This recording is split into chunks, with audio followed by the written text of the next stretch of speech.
I didn't expect her to be there when I stayed late. The repair shop had emptied hours ago, the fluorescent lights flickering in tired pulses, leaving streaks across the gray linoleum. I was bent over a stubborn engine, hands greasy, when she stepped in, heels clicking softly against the concrete. "I've been waiting for this moment," she said. Her voice was calm, but there was something in it, like she'd rehearsed it, but not enough to lose the spark in her eyes. I froze, wrench halfway in the air, unsure if I was hearing a joke or the start of something I shouldn't be thinking about. She leaned against the workbench, one hand brushing a strand of dark hair from her face. Confidence wrapped around her like a coat, effortless and a little dangerous. I noticed the faint lines around her eyes, soft shadows of experience, and the way her sleeves were rolled up just enough to hint at strength beneath elegance. "Still working?" she asked. A half-smile tugged at her lips, almost teasing. "Yeah," I said, my voice steadier than I felt. "This one's being difficult." She laughed quietly, the sound low and familiar, not mocking, not casual, like it was a secret just for me. I wanted to laugh too, or maybe say something clever, but my mouth refused. Instead, I wiped my hands on a rag and tried to meet her gaze, only to find her already looking somewhere past me, contemplative, a flicker of melancholy in her posture that made her glow even more. We moved around each other in the small space, me with my tools, her leaning into a low counter, and in the gaps between sentences, I felt it. A pause that wasn't silence. A pull I couldn't name. She handed me a cup of coffee without asking if I wanted one, and I felt my fingers brush hers. Too brief, yet it lingered like a spark I couldn't ignore. "I didn't think anyone stayed this late," she said, shifting her weight. Her perfume caught me, a mix of cedar and something sweeter I couldn't place, and I caught my breath. My brain scrambled for normal conversation, but all I could think about was the tilt of her chin, the way her eyes softened when she looked at me. I cleared my throat and started fiddling with the engine again, pretending I wasn't acutely aware of every movement she made. She watched for a moment longer, her gaze holding, and I felt something unfamiliar, a mixture of anticipation and caution, I guess. There was history here, though I didn't know whose, or what kind. She leaned closer, just slightly, to inspect a part one had laid out, and I felt the warmth of her shoulder nearly touch mine. A small gesture, practical, maybe, but my chest tightened anyway.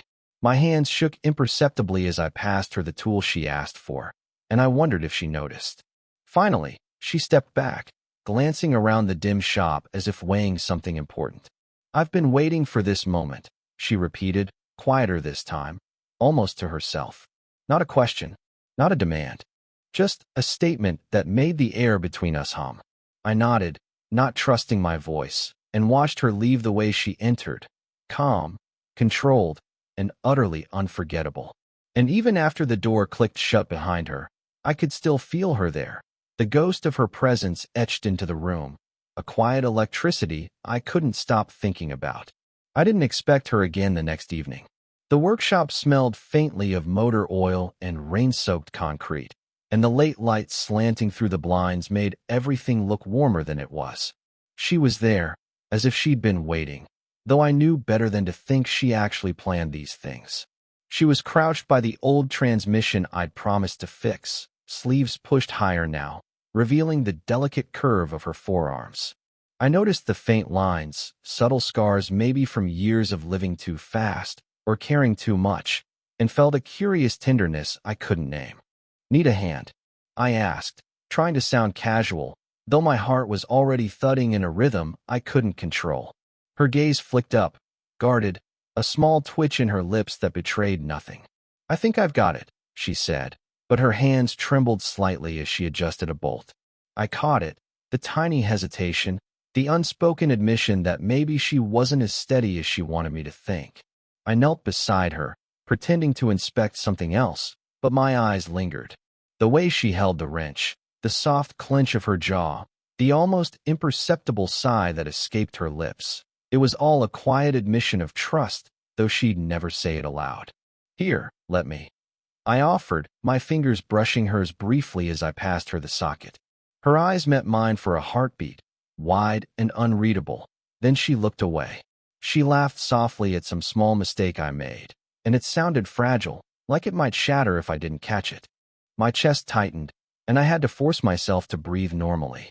The sound stuck, looping in my mind, long after the laugh faded. "You look tired," I said, almost before I realized it.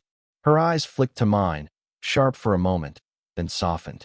"Long day," she admitted quietly. A pause hung between us, heavy with something she wouldn't name. I noticed the subtle things, how her fingers drummed against the metal when she was thinking, the way she shifted her weight from one foot to the other, the faint crease forming between her brows. All these tiny details made her human in a way that startled me, made her close. I offered her the wrench again, fingers lingering at the tips, and she accepted it, hands brushing mine once more.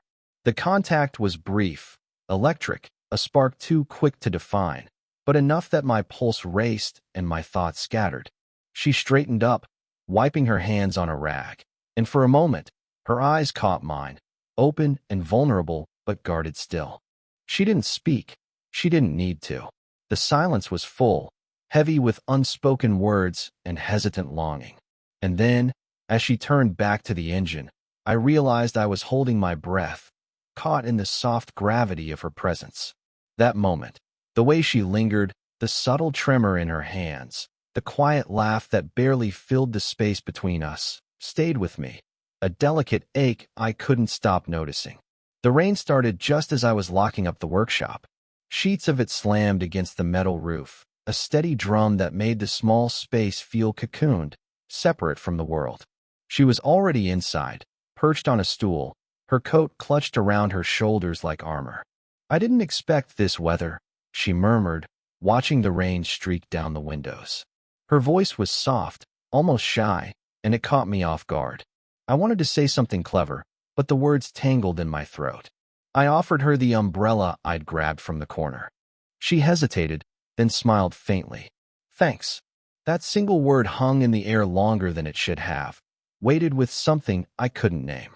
We moved around each other as I finished tidying tools, and for a moment, our hands brushed while passing a wrench back to its place.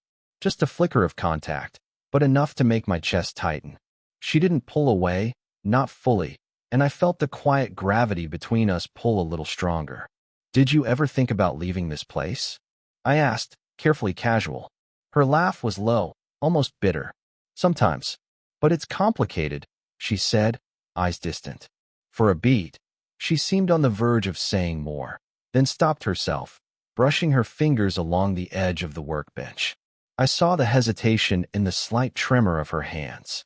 I wanted to reach out, to ask her what she meant, but the world outside intruded. Her phone buzzed sharply against the metal counter. She glanced at it, tension stiffening her shoulders, then sighed. "It's nothing." She didn't answer, and I realized I shouldn't have asked. We stood there, side by side, close enough that our elbows nearly touched, and the rain's rhythm seemed to amplify everything. The space between us, the things left unsaid, the electricity in the pauses. I wanted to lean in, to tell her what I felt in a whisper, but something, a restraint I didn't know I had, kept me from moving. She tilted her head, looking at the rain like she was trying to read it, and I noticed the small things. The way her hair stuck to her damp forehead, the soft line of her jaw, the slight bite of her lip that she didn't notice herself. I wanted to reach out, brush it away, and pretend it was casual, but I didn't. The storm pressed against the walls, and time seemed to stretch. I caught her glance from the corner of my eye, soft, questioning, maybe even a little daring, and I felt my pulse spike. My hands itched to close the space, to brush a strand of hair from her face, to something I couldn't name without breaking everything. Then, before anything could happen, the moment shattered. The buzzer of the front door rang, sharp and unwelcome. "A courier," she said, holding up a package. The spell broke.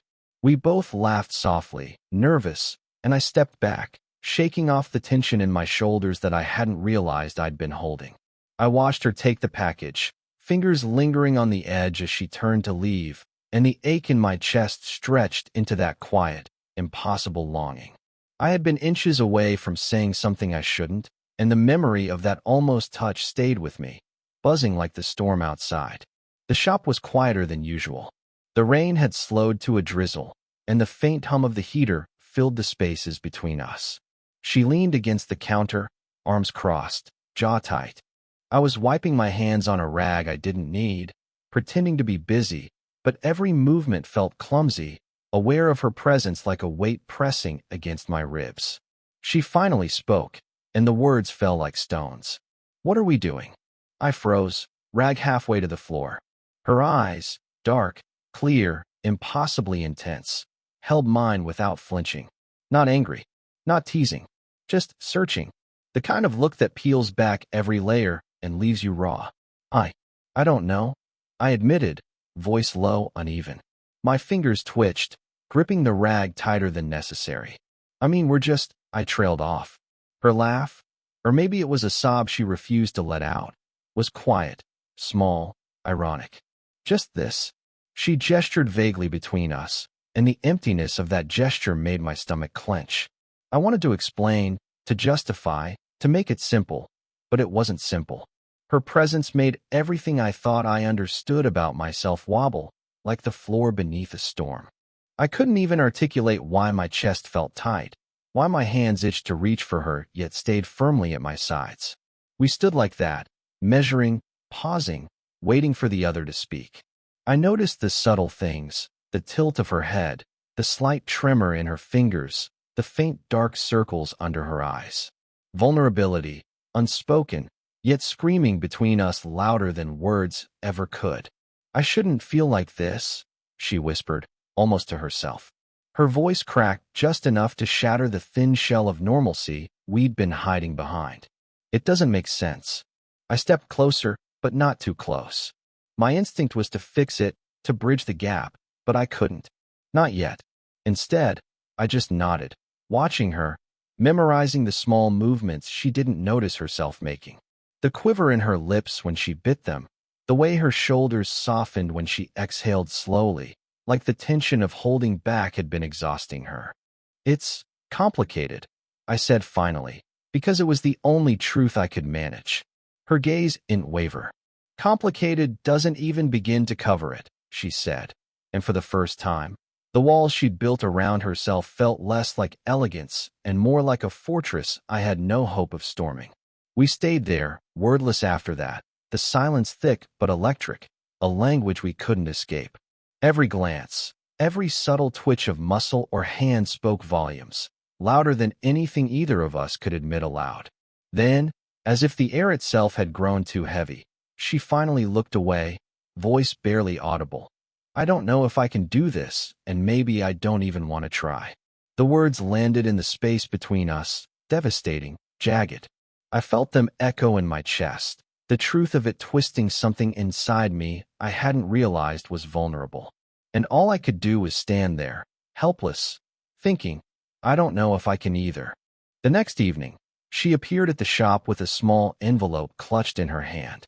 The kind of envelope that looked unassuming but carried weight.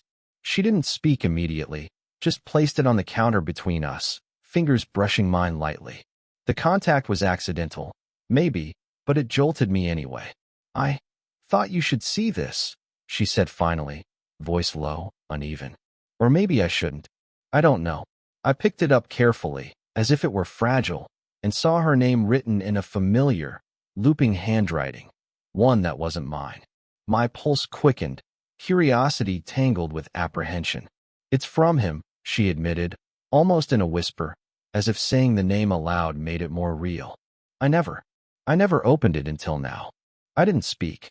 I just waited, noticing the subtle things, the way her fingers twitched against the counter, the faint crease between her brows, the tight line of her jaw. Guarded, always guarded, but cracks were forming. She looked at me then, and for the first time I saw the exhaustion behind her confidence. "I loved him," she said quietly, almost mournfully. "And he left, without a word. Years ago. I've tried to move on, but," her voice faltered, swallowed by a breath she didn't release. I wanted to say something, anything, to fill the space, but the right words didn't exist. Instead, I placed my hand near hers, a careful, deliberate proximity that wasn't quite comfort, but not distance either. She didn't pull away. Funny, she continued, her gaze fixed on the envelope. How a piece of paper can feel heavier than a room full of silence. She chuckled softly, bitter and wistful all at once. I noticed the way her shoulders slumped, subtle but significant, like she was carrying invisible weight. The vulnerability in her posture made my chest ache.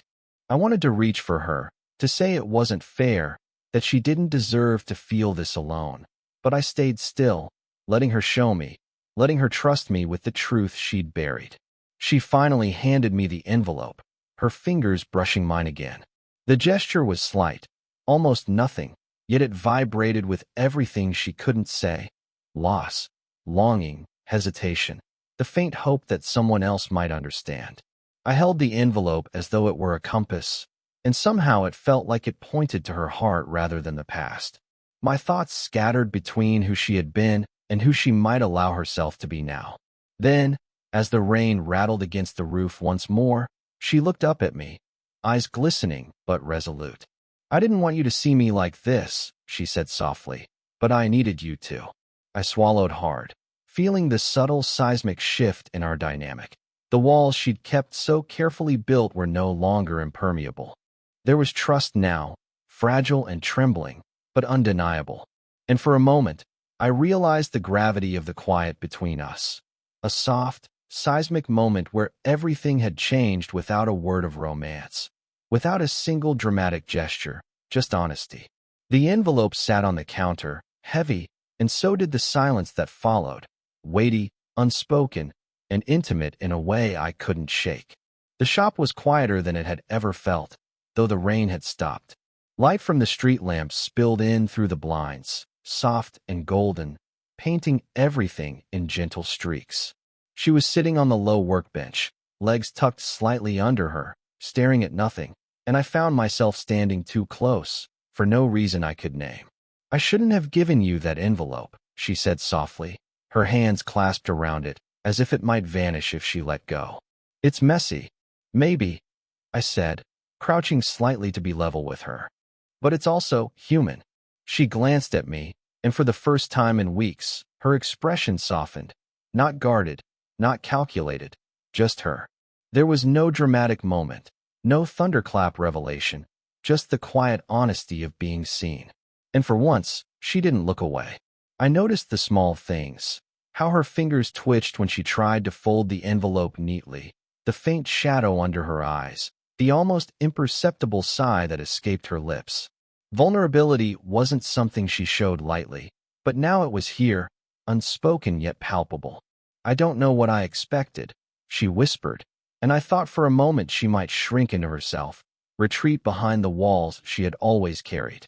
But she didn't. She stayed, just sitting there, letting me be near. I moved closer, careful, deliberate, and let my hand brush hers. It wasn't a grand gesture, just a touch, a grounding point, but I could feel her pulse in the slight tremor of her fingers. She didn't pull away. Not immediately. Instead, she let the warmth linger, and I realized that whatever this was, whatever we had been building in pauses, glances, and unspoken moments, it had arrived naturally, earned, undeniable. We sat in silence, the quiet stretching comfortably between us. No words could improve it. No explanation would make it clearer. The tension of months, the sparks, the uncertainty, the near misses, had all collapsed into this moment. Her forehead tilted slightly, brushing against the back of my hand. I kept my palm still, letting her lean into the contact, and for the first time, I felt the full weight of our shared understanding. Not fairy tale perfect, not a declaration or a vow, just two people finally letting the presence of the other be enough. "I don't want to run," she murmured, almost to herself. "Then don't," I said softly. Her lips curved faintly, a smile that wasn't dramatic, just real. She leaned back slightly, keeping her hand lightly against mine, and the simplest gesture became everything. It was acknowledgement, trust, quiet surrender to the gravity we'd been avoiding. And for once, we didn't need words. The shared space, the gentle brush of skin, the understanding in her eyes, it was enough. It had to be. The envelope sat forgotten on the counter. The rain had stopped. The world outside continued, indifferent. But in that little workshop, time had collapsed, and something had settled quietly, finally, without urgency or fanfare. I let my gaze linger on her for a long moment, and she met it with the same calm recognition. No promises, no declarations, just a soft, steady presence that said, "We're here. We've arrived. And this is enough." I still think about that shop, though it's been years. The rain, the hum of the heater, the smell of grease and metal, it's all there in my mind, like a photograph I can't stop touching. I remember her sitting on that workbench, the envelope forgotten, and the quiet weight of the moment pressing between us. I've changed since then, though not in dramatic ways. I'm more patient now, slower to judge, and maybe a little braver when it comes to seeing someone for who they really are. I think that's what she taught me without ever meaning to. How to pay attention, really pay attention, to the subtle shifts, the pauses, the things left unsaid. She's changed too, I hope. I like to think she lets herself lean into people a little more, lets herself be vulnerable without fear that the world will collapse around her. I can see now that our time together wasn't about sparks or fireworks. It was about learning to be steady in someone else's presence, to carry care quietly, deliberately. Love, I've learned, isn't always dramatic or obvious. Sometimes it's the small, earned moments, the brush of a hand, a shared glance, a silence that feels full instead of empty. It's the slow accumulation of trust and attention, the way someone sees you without needing labels or confessions. That's the part people often miss when they chase love like a headline. I still catch myself smiling at memories I can't fully explain. The way she laughed at a small joke, the almost imperceptible tremor in her hands when she was anxious, the way her eyes softened in moments of quiet honesty. Those things stayed with me, lodged in the corners of my mind. Reminders that connection isn't about perfection. It's about noticing. Sometimes I wonder if she thinks about me too. I suspect she does, in the quiet corners of her day, when she notices the small things that echo the past. Light through blinds, the faint smell of rain on metal, or the hum of a heater in an empty room. And I realized that what we had wasn't fleeting. It was formative, shaping the way we approach life and care for others. I don't regret a single pause, every hesitated word, every almost touch. Those were the moments that made everything real, that made the eventual closeness earned rather than given. And there's a peace in that. Not loud, not perfect, but steady and true.